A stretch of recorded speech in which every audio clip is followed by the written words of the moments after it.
So in a way, I'm very happy that it took 10 years for it to finally start filming. Even when we were stuck in Jordan, our biggest worry was not about going back home and all that. It was about shooting in Thodangambitu. When can we start shoot? I don't think I have it in me. I don't know if I would stick to a vision for 16 years. Blessy, if he wants a shot, he will get that shot.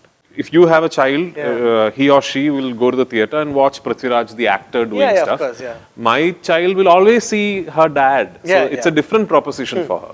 And hats off to all the new young talent, as much as hats off to the pioneers like Mamuka, doing stuff, doing what they're doing. I'm proud to be working in our industry right now. Hi, Rajvita. Hello, hi. Welcome to Companion South. Thank you. So, during my research for this interview, I found out that you, at least in principle, said yes to this film while you were shooting Pokiri Raja. Yeah, I mean, if my memory serves me right, I was shooting the scene where I am being brought to Suraj's house in the city. Okay. And I'm wearing that black shirt with the hoodie thing, and that we are shooting that scene when Blessy came to the location. Yeah. But I mean, so much has changed in life, right? After Yes. you said yes to that particular, you said yes to that film. In what ways are you happy that it's finally taken? So in a way, I'm very happy that it took 10 years for it to finally start filming. Because back in 2008, 2009, it was impossible to imagine something of this size and scale, at least from Malayalam. And Blessy always thought of this film like this. It was not that in 2008 it was a smaller film. Even back then, it was a very, very grand vision. Even then, way beyond Malayalam cinema. Sir. Yeah, in 2008-9, I don't. I mean, he said we will figure something and all that, and we met multiple producers who I don't want to name, like international producers and all that. But it was just the business model just didn't make any sense to anyone, which I don't know if it does even now. But back then, it was just unimaginable. But during those 10 years from 2008 to 2018, a lot of things changed for Malayalam cinema, like you know. And although in 2018, when we started this film, it was still a very, very big risk. It was sort of thinkable. We could now sort of imagine how this could be done and this could be showcased. So I'm glad that when we started it in 2018, where we had a bit more clarity on how we could go about it. But the pandemic and the forced 1.5 year long break in between, that no, I do not wish it had happened. Blessyയും പൃഥ്വിരാജും അടക്കമുള്ള cinema സംഘം ജോർദാനിൽ കുടുങ്ങി ആടുജീവിതം സിനിമയുടെ ചിത്രീകരണം 4 ദിവസം മുൻപ് നിർത്തിയിരുന്നു.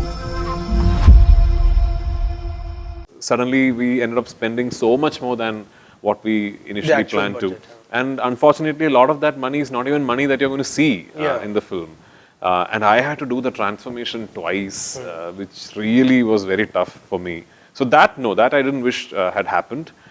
But having said that, I'm very proud of the fact that even as we speak today, even with all that's happened, all the obstacles we have to face, I don't think there's a single moment of compromise in the film. There's not one moment throughout the film that I can spot where any one member of the crew thought, Adumadi, it's okay. I don't think that ever happened, and that I'm very proud of. Yeah. But Rajvita, this is a question about like leadership. Okay, as one of the 3 or 4 leaders of this film, what is really going through your mind when you're stuck in Jordan, right? Yeah. Because you're away from family, you're away from every comfort zone you can imagine. All these people are basically relying on your confidence and Blessy Chetty's confidence and all that. While you guys are always there, how are you dealing with that state of mind, and to make sure that the crew is happy and I have to say this about the crew that worked for this film.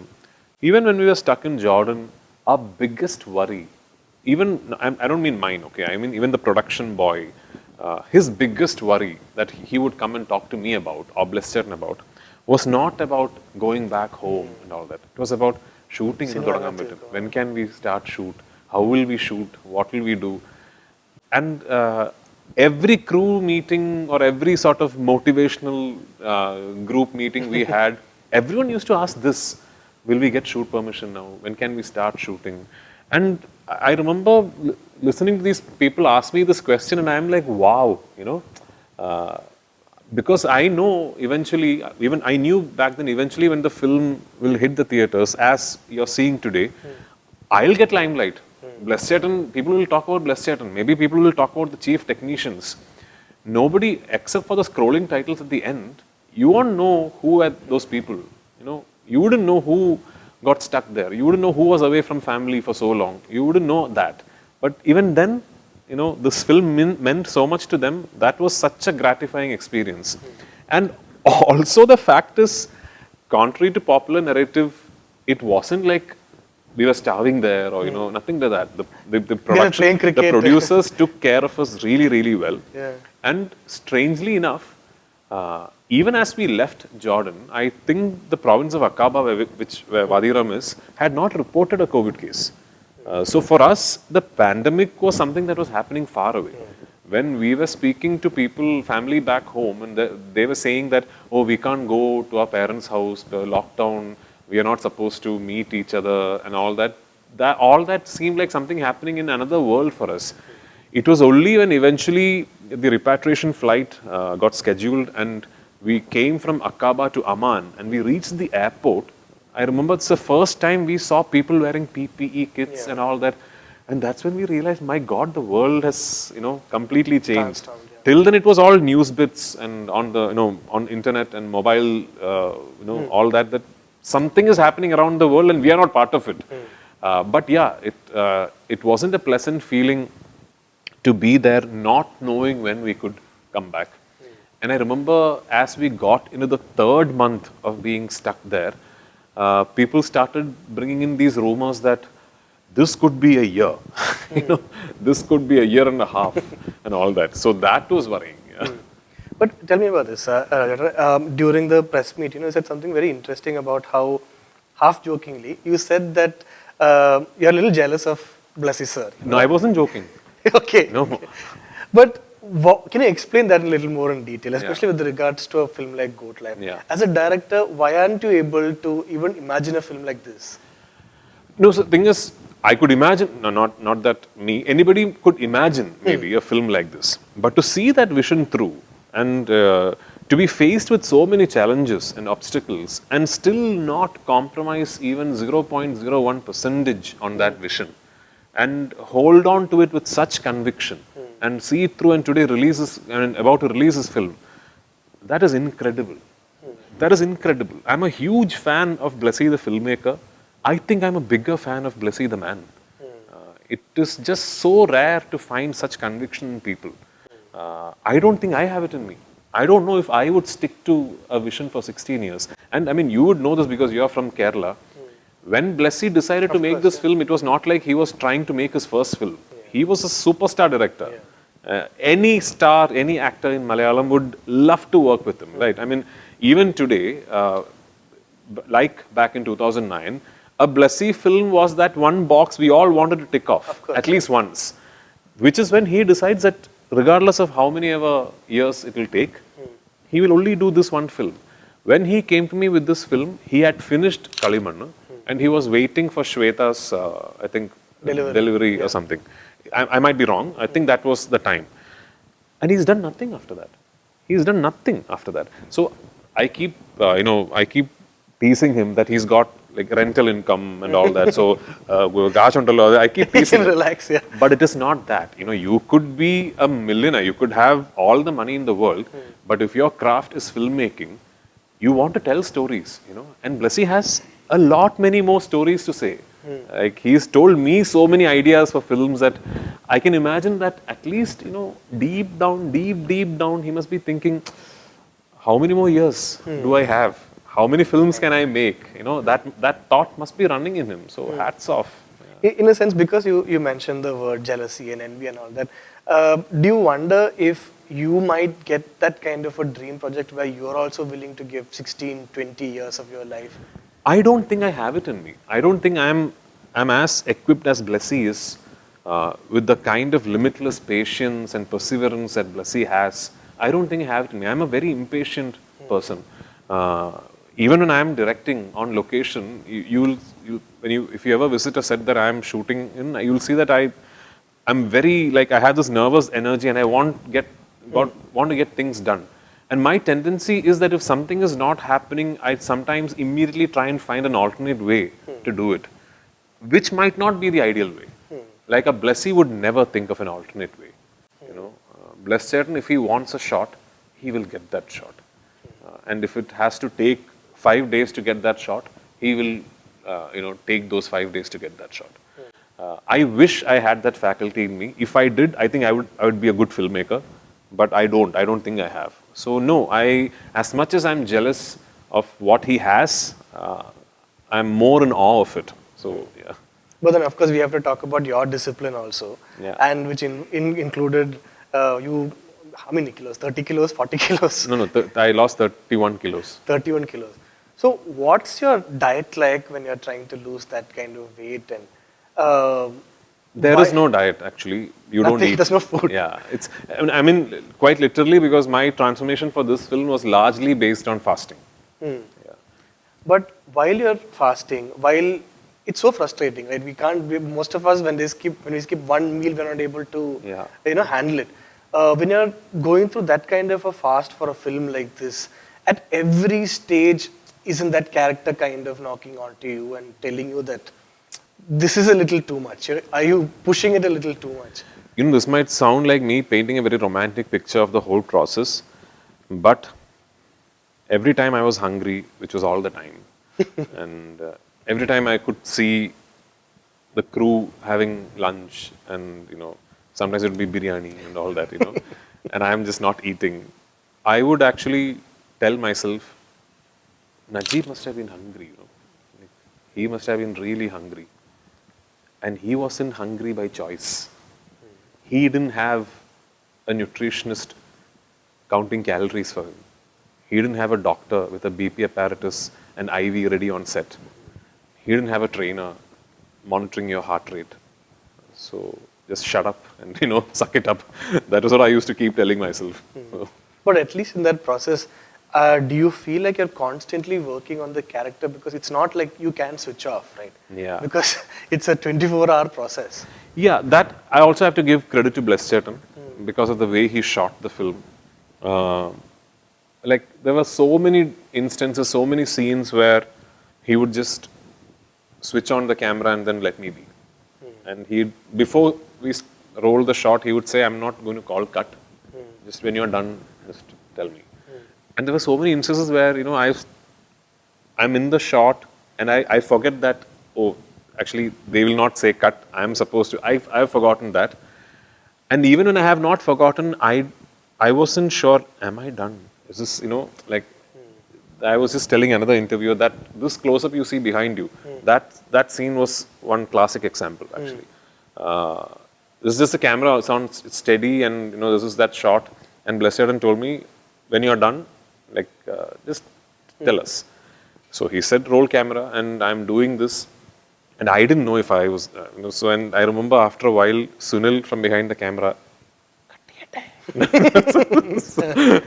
so yeah, that was the way the film was shot also, which is like a luxury for an actor, So I have to also give credit to Blessy. That's the way he designed the shoot. It makes it a lot more easier for the actor to be in character. Like, you can take your own time, even within the shot. It's not like roll camera, action, start acting. It's not like that. You can take your own time, which is great. Yeah. But in a film like this, when it's taken so long, right? This is such a huge gestation period. Were there occasions where you've kind of lost faith in this film? Just thought of this film as something that is super frustrating, or you're just looking at Blessy sir for his guidance because you've kind of given up? Never. Actually, not once. Amazing. Yeah. Not once. I remember when we had to leave Jordan after the lockdown happened, and we were nowhere near having finished the film, and we had no idea when we would come back. Would we ever be able to come back? Will this film get done? I mean, it's a giant process, right? I mean, it's just so much money, and we have taken a huge crew to Jordan, and we are first Malayalam film to be ever shot there.